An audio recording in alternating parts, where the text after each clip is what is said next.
As a politician, I'm not happy. I wanted outright removal of the governor. Wike superintended the primaries that brought Fubara on board. Wike superintended the primaries that brought Amehule and Co. on board. He also superintended the primaries that brought the senators and House of Representative members on board.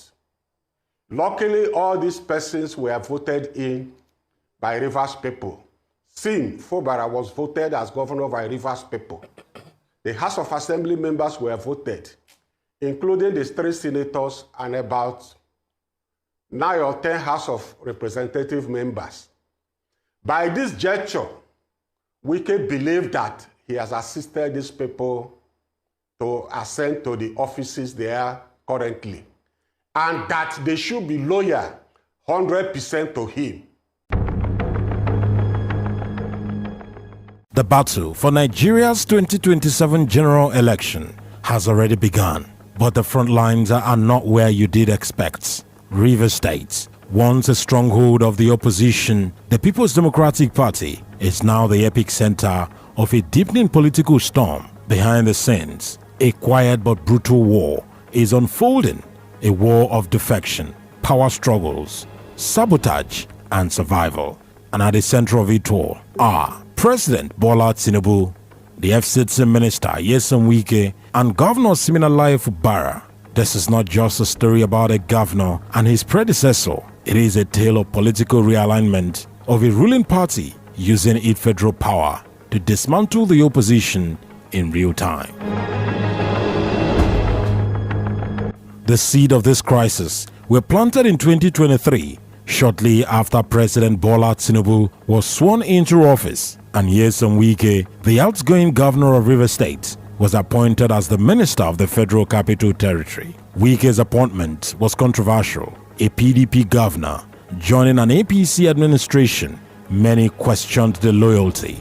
But to Wike, it was strategic, and to Tinubu, it was calculated. Despite Wike's departure from the PDP, he maintained an iron grip on Rivers politics. His chosen successor, Sim Fubara, was expected to carry on the Wike legacy. But by the late 2024, it became clear Fubara wasn't just going to follow others. Tensions rose between the governor and the FCT minister. Political loyalists began to fracture. Wike's loyalists in the State Assembly clashed with the governor. The PDP internal structure came under siege, and then came the accusation that the chaos in Rivers State was inorganic but orchestrated by the president using Nyesom Wike as a tool. Let's leave the law and every other thing in good conscience. Can Nigerians see still Wike as a member of the PDP? The answer is no. To us in Rivers, Wike is no longer a member of PDP. He's only here to destroy the PDP, to destroy the opposition. All right. And the president is helping him. Okay, Dr. Ewo. That is the irony of it. Dr. Ewo, the all right. The president is helping him. The president is funding Wike to destroy the opposition. In the early 2025, Robinson Ewo, acting chairman of Rivers State PDP, made a bold public claim. He accused President Tinubu of destabilizing Rivers State for selfish reasons. Every crisis in the state, from the legislature to the streets, could be traced back to Abuja. He alleged that Tinubu was using Wike as a proxy, empowering him with federal backing to destabilize the PDP and undermine Governor Fubara. PDP insiders argued that this isn't just a Wike-Fubara fight, it is a federal assault on one of the party's last stronghold in the South-South. And what's the goal? The 2027 elections are already taking shape, and President Tinubu's re-election campaign is quietly in motion. In 2023, he won the presidency by securing a dominant majority in the north, but that support may not be guaranteed in the next election. President Tinubu's solution for this is to flip the South. Sources say the president is pursuing a deliberate strategy of weakening the PDP in its southern base. Governors in Akwa Ibom, Enugu, and Delta are reportedly being wooed by the APC, and in Rivers State, the work is already on the way. Wike's influence is central to that plan. His proximity to Tinubu, his access to federal power, and his political network in Rivers makes him the ideal foot soldier in this silent campaign. The goal: strip the PDP of its structure, governor by governor, state by state, until the 2027 map turns red.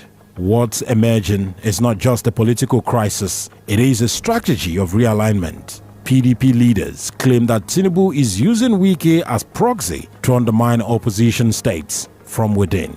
Wike is still seen by many as PDP aligned in public, is allegedly operating as an APC ally in private. At least to set the record straight. Before I go into the questions you raise, let me lay the foundation to the crisis in Rivers State. Preparatory to the 2023 general elections, Wike was then the sitting governor of Rivers State. By the tradition of our party, he superintends the party. He was the leader of the party. And by all standards and all measures, he superintends the primaries. Wike superintended the primaries that brought Fubara on board. Wike superintended the primaries that brought Amehule and Co. on board. He also superintended the primaries that brought the senators and House of Representative members on board. Luckily, all these persons were voted in by Rivers people. Sim Fubara was voted as governor by Rivers people. By this gesture, Wike believed that he has assisted these people to ascend to the offices they are currently, and that they should be loyal 100% to him.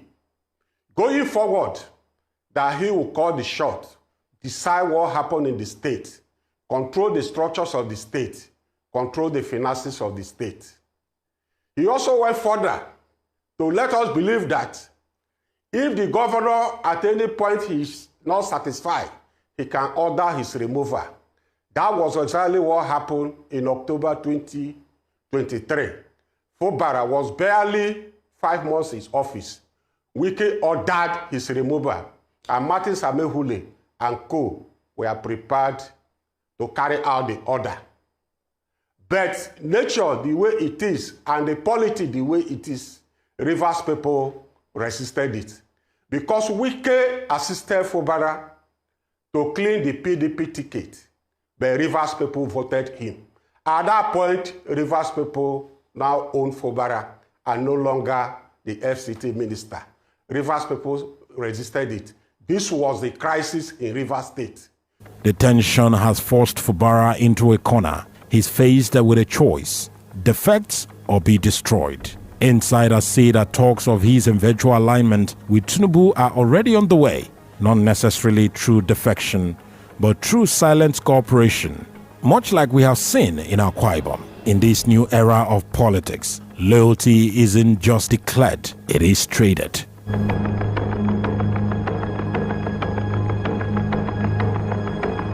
Today, the future of Rivers State and the PDP hangs in the balance. If the PDP loses Rivers, it loses more than just the state. It loses its last stronghold in the South-South. It loses credibility. It loses leverage heading into the 2027 election. If Tinubu's strategy succeeds, if River falls, and Wike consolidates his grip, it will signal the most effective dismantling of an opposition structure since 1999. But the game isn't over. Governor Fubara still has support among the people. The PDP still has structures to rebuild. And in Nigerian politics, one move, one speech, one coalition can change everything. So how did the Supreme Court get those matters into the Supreme Court to make pronouncement on it? Other than that, there were people behind the scene dictating to the Supreme Court what the Supreme Court ought to say. So they have said it. And I think the governor was in a haste to have accepted the judgment. I'm so sad as a person and as a Rivers indigene that we are facing these challenges we are facing because of the minister of the FCT. The Rivers State House of Assembly as of today has made itself a puppet to the FCT minister. And it's actually unfortunate and it is sad. And this has kept our state in the situation it is facing today. And let me state this.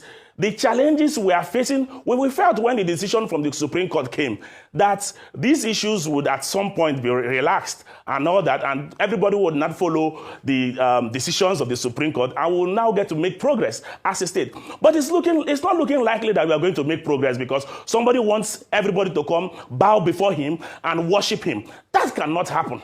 It is unfortunate. It cannot happen. We have seen this crisis continue for the while it has continued, and stakeholders who are supposed to even help resolve these issues have either taken sides or have also compromised themselves in the entire process. But let me say this clearly, for Nigerians to also understand the perspective, that the entire issue in Rivers State today is not between the governor and the House of Assembly. It is between the governor and the minister of the FCT. The question now is simple. Will the PDP fight back, or will the PDP fall apart? What do you think? Is Tinubu building a political empire with Wike as his enforcer? Is the PDP being systematically dismantled from within? And can Governor Fubara survive the pressure? Let me know in the comments. Don't forget to like this video, subscribe, and turn on the notification for more deep dives into Nigeria's evolving political war. The road to 2027 has already begun, and Rivers State may be where the future of Nigerian politics is decided in the next few years. Thank you so much for watching.